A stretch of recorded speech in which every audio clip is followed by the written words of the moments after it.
Hey guys, Blade Angel here, and a quick announcement before the video. For those of you guys who are upset about my finalized content post, then I've got good news. If you enjoy anime, trash, and let's plays, then head over to my second channel, Kartaku. Yes, it's a play on the words of Kar no Taku. Haha, very funny. Anyways, I'll finally be committing myself to post regularly on that channel. As for my automotive viewers, if you just love hearing my voice, then you can also check that channel out also, but don't say I didn't warn you about the trash. Link in the description as well as up here. Anyways, on to today's video. We'll be talking about affordable daily drive cars that are also somewhat sporty. Keyword affordable, so don't expect something like a brand new Ford Focus RS or Camaro SS. We aren't going that expensive.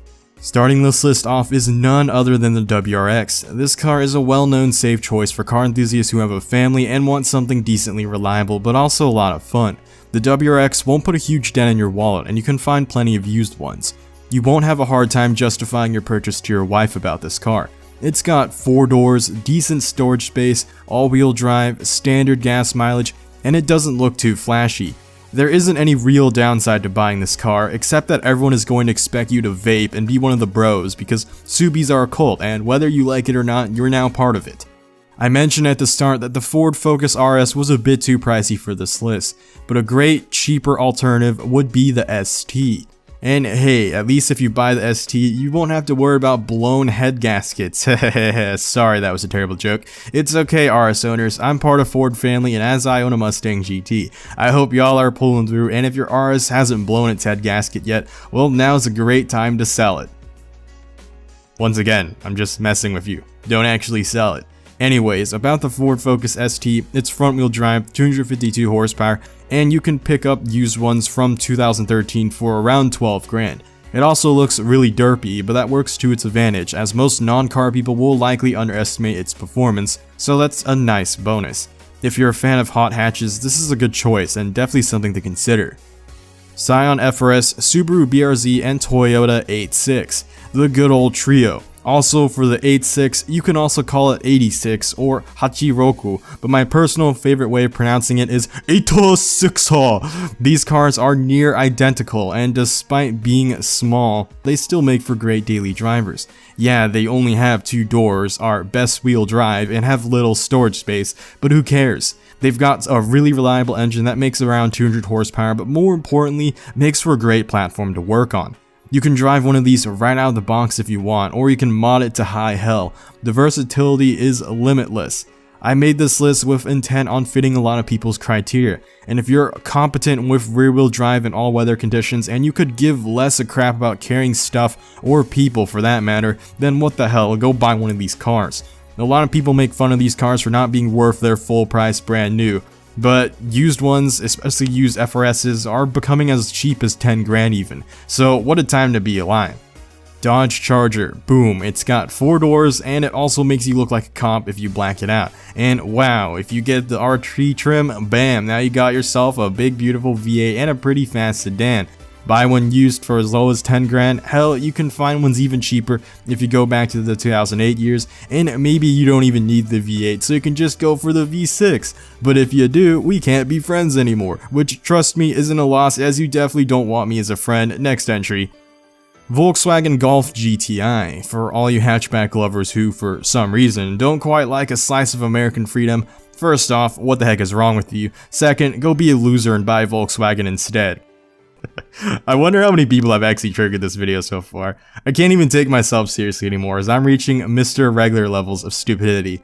Alright, if you couldn't tell, I'm purposely being an asshole this video.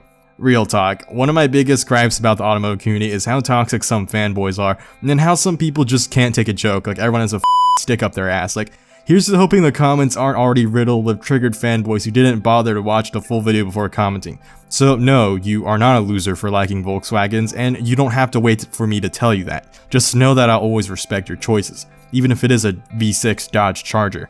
I still won't be your friend, but I respect you. If you're new here, you're probably confused because you probably actually expected one of those typical list videos where you have those super enthusiastic narrators who are like, top 10 best butt plugs that you can't live without because number 2 will blow your mind. Like, I still get people complain about how I pronounce things. Like, goddamn, I ain't no professional studio. This is YouTube, not corporate tube. I've actually had people complain about how my narration isn't as good as channels like Watch Mojo or The Richest. as if that's something I need to aspire towards. Anyways, back to the topic at hand, we'll move on to honorable mentions.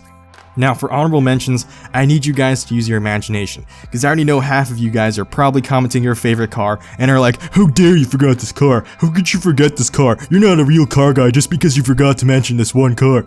Yeah, take that car that you're about to comment and imagine it right here, you know, on screen. Yeah, boom, problem solved. Your favorite car was in this list after all, so shut the hell up. However, make sure not to comment Hyundai Genesis Coupe because that's the final entry to this list. Korean cars don't get the love they deserve, and the Hyundai Genesis is a solid performance car. It's only slightly more ergonomic compared to the Eto 6A, but it's got more power. You have a choice between a 2-liter turbocharged 4-cylinder or a naturally aspirated 3.8-liter V6 that makes over 300 horsepower. Used 2-liter turbo coupes can go for as low as $7,000, and the V6 models are still fairly easy to find around $10,000. This car is a great performer, quite stylish, and has an overall sporty yet comfortable feel to it. I will note that the Genesis Coupe doesn't have as huge an aftermarket like the other cars on this list do, but it's still a great platform to work off of. Thanks to anyone who made it this far in the video. In a way, this was me addressing the haters, but also me waging war on something that I feel like I've lost along the way since becoming a YouTuber. I should stop trying to be so professional, because admittedly, I can't.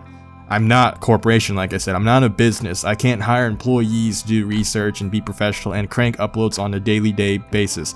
What did I even say? I meant to say day to day, but I said daily day. Whatever. However, that should be all the more reason for me to go back to being brash, sarcastic, and stupid like I was when I first started YouTube. Either way, thank you for watching, and see you next time. Bladed Angel out.